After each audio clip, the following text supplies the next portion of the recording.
جب بھی مکے جانا ہوتا ہے تو ایک جگہ کے بعد ہم عام حالت میں نہیں جا سکتے، عام کپڑوں میں نہیں جا سکتے، عام انداز میں نہیں جا سکتے، نیت عام نہیں ہو سکتی۔ یہ خاص ہونے کی کیا وجہ ہے؟ وہ لباس کیوں بدلنا پڑتا ہے؟ اس کی کیا حکمت ہے؟ حرمین طیبین کی حاضری، اور آپ نے جو سوال کیا کہ مکہ مکرمہ میں جب حاضری ہوتی ہے تو یہاں چونکہ اللہ پاک کا وہ خاص حرم ہے اور وہ اللہ کا گھر ہے کہ جہاں پر سارے انبیاء کرام علیہ السلام جس کا طواف کرتے رہے، اور حضرت آدم علیہ السلام سے لے کر حضرت موسیٰ علیہ السلام تک سب کا وہ قبلہ رہا، آدم علیہ السلام سے لے کر حضرت موسیٰ علیہ السلام تک۔ اور پھر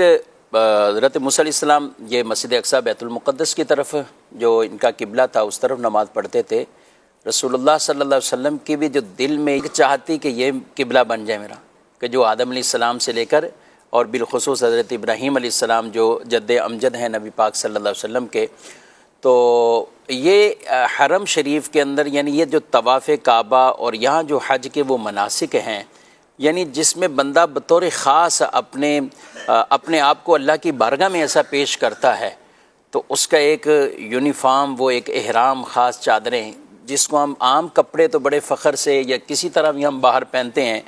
وہ ایک کسی کے بھی نہیں ہو سکتے، اس کا انداز ایک نہیں ہو سکتا۔ کہیں بھی آپ کوئی 100 بندے دعوت پہ مدعو کریں تو ایسا نہیں ہوگا کہ 100 بندوں میں سے کوئی سبھی ایک جیسے کوئی پہن کے آئے، یا کوئی ہر ایک اپنے الگ الگ کوئی سٹینڈرڈ رکھے گا پہننے کا انداز۔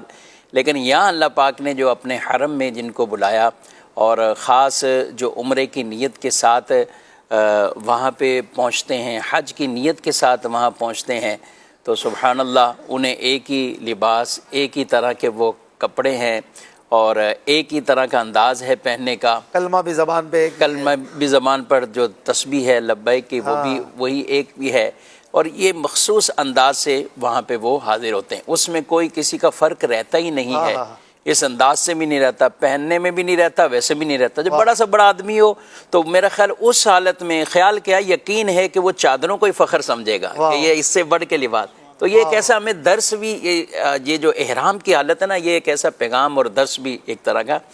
کہ اللہ کی بارگاہ میں آج ہم یہاں حاضر ہو رہے ہیں تو یہ چادریں ہیں، اور وہ چادریں جس میں جیب بھی نہیں ہے، کچھ بھی نہیں ہے بظاہر، ہر چیز سے ہم منقطع ہوئے ہیں اور اس حالت میں ہیں۔ تو آدمی نے جب دنیا سے بھی جانا ہے تو اس وقت بھی وہ کفن کی چادریں ہوں گی، اس میں بھی کیفیات جو ہے وہ اس طرح کی آپس میں ملتی جلتی یہ مشابہت ہے۔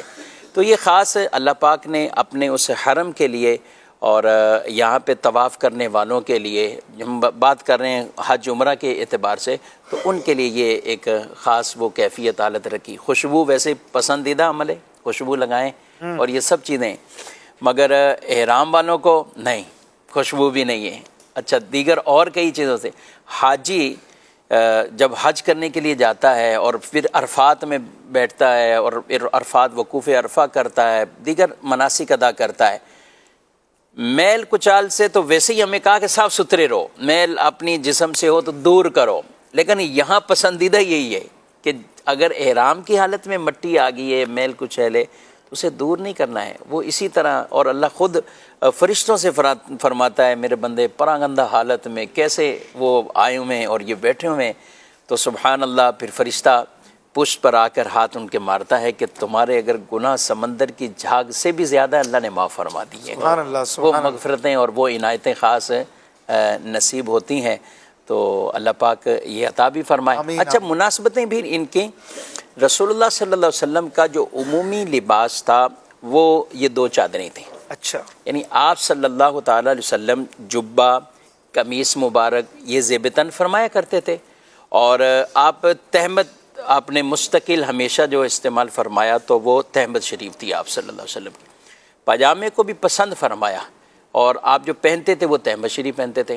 اچھا، تہمت عام باندھیں اور اوپر ایک چادر، تو یہ 2 چادریں ہوتی تھی، اس لیے آپ صلی اللہ علیہ وسلم کی بکثرت ترغیبات تھی کہ جس کے پاس 2 چادریں تو ایک چادر میں نماز نہ پڑھا کریں، وہ پھر دوسری چادر بھی لے اور ایک نماز کو بھی اس اعزاز کے ساتھ وہ پڑھیں۔ بھئی کپڑا جیسے آج ہمارے پاس یہ فراوانی ہے تو اس وقت ایسے نہیں تھا جی کپڑا بننا یہ سب چیزیں کوئی مشینی دور تو تھا نہیں تو جو بنتے تھے وہ بھی بڑے نایاب ہوتے تھے کہیں جبہ قمیص کا مل جانا یہ بھی بڑا نایاب ہوتا تھا ورنہ عام طور پہ لوگ ایک چادر میں رہتے تھے کوئی ایک چادر میں رہتا تھا کوئی دو چادر میں رہتے تھے جس سے اپنے ستر کو بھی چھپانا اور دیگر سب اب جو نبی پاک صلی اللہ علیہ وسلم کا لباس ہوتا تھا وہ عموماً دو چادروں والا ہوتا تھا کہ آپ دو چادریں ہی زیبتاً فرمایا کرتے تھے اور یہی احرام کی حالت ہے اسی طرح ہی آپ صلی اللہ علیہ وسلم وہاں گئے ہیں اور آپ کا اس طرح جانا ہی یہی اللہ کو اتنا پسند آیا ہے کہ اب جو بھی ادھر آتا ہے تو کہا کہ ویسے ہی آؤ جیسے میرا محبوب آیا